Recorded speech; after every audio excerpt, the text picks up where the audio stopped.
Okay, so you've made this wonderful video. You've composited with your PowerPoint. It looks great.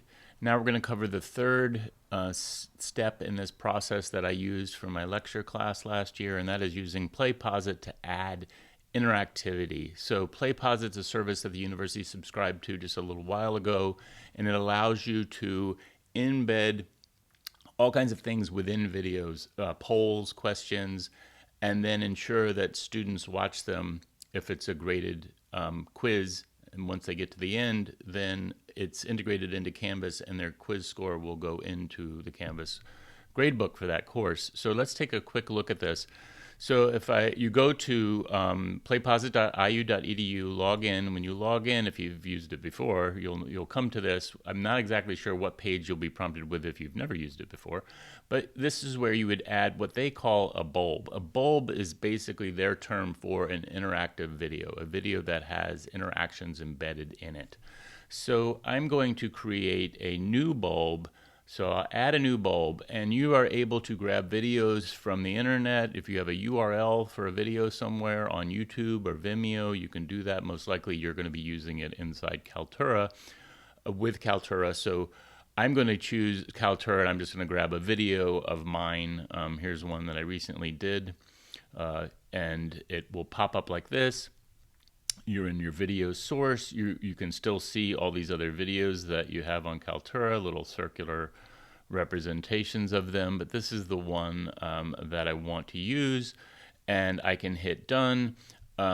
Also, I can add additional videos and create a list of videos, like a playlist.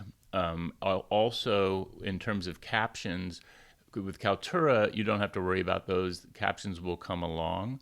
Otherwise, you have to go into customize and maybe add a type of subtitle right here. So once I've made my video and selected my video, I can say done, and then I get a little preview over here, and this is where I would add those additional videos. So once I do this, I have a timeline down at the bottom. I can go to the place where I would like to insert a question or an interaction, as they call it, and I can say add that interaction right here. And I have all these choices in terms of the questions. Some can be graded, some are not graded. So like they can write a short answer. They can do multiple choice and fill in the blank. Now, if you do a fill in the blank type question, I would recommend that what you do is you think of every way that that answer could be misspelled and list that as acceptable answers as well. Otherwise, you will have to go in and manually regrade things. So just to keep that note in mind. Multiple choice is what we'll do here. So say multiple choice, and I'm going to go in and create a question. So I'll say enter my question, and you'll notice you can embed all these types of things, formulas and audio and attachments in there. So Thomas's workshop was, we'll say, multiple choice, extremely helpful,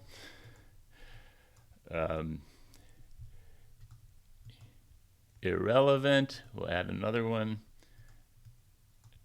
and lastly, completely confusing. So let's assume that you found it, I'm going to say, extremely helpful. And then I have that, I will say done. And then over here, what you don't want to forget to do is assign a point value to that. So the drop-down menu over here, you can assign your points here. You can also delete it, do whatever. And so now I would go through, I would keep adding those interactions until I had all the questions that I wanted. You can go in and then review, and under review, you can select things like these options here.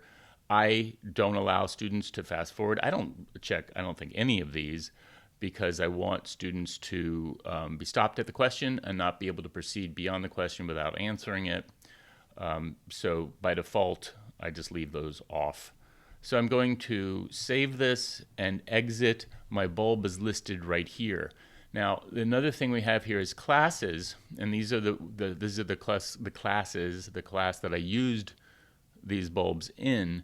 But the way you get the bulb to the class is actually through Canvas. So we're going to go over to a assignment in Canvas. So here's a test assignment in Canvas for a sandbox that I have right now. I'm going to go in and edit this, and I want to put my little video in under tasks, and you go to submission type and you choose external tool, and then you hit find, and you go down to PlayPosit, not PowerPoint, PlayPosit, and you hit set link.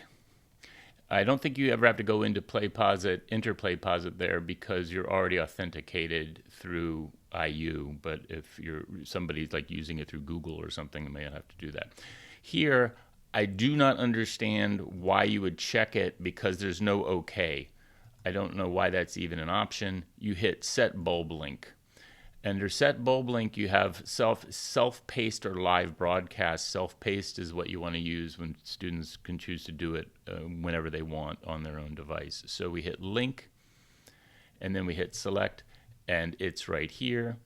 And then we say save, and when you say save, you get this image here that seems a little maybe not what you would expect. You probably would expect to see the video. This is correct, but if you go into student view, and hopefully it'll load, sometimes you'll get this. It's just not ready yet. But when you hit student view, you will see the actual video.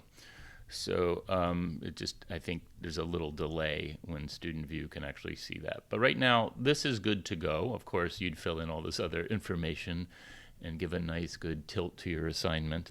But that's how you connect it to PlayPosit. So now if I go back to PlayPosit and I refresh this page, I will see now that the course has been added. The class has been added to the list there. So another thing is going in and looking at that, I can see the grade book, which I'm not going to, well, I can show you because there's nobody in the class, but you'd see the list of students, you'd see all the questions, you'd see what they got right, which ones they got right on those questions. You'd see all the students and how many bulbs they had tried and how much time they've spent. And then that's that. Once they have completed the video all the way to the end, it will automatically feed their score into your Canvas gradebook. And that's all there is to it. So nice and short and simple overview. Obviously, there's a lot more to it, and you can go into the PlayPosit manual that's on the landing page there when you first go into the playposit.iu.edu website. Okay.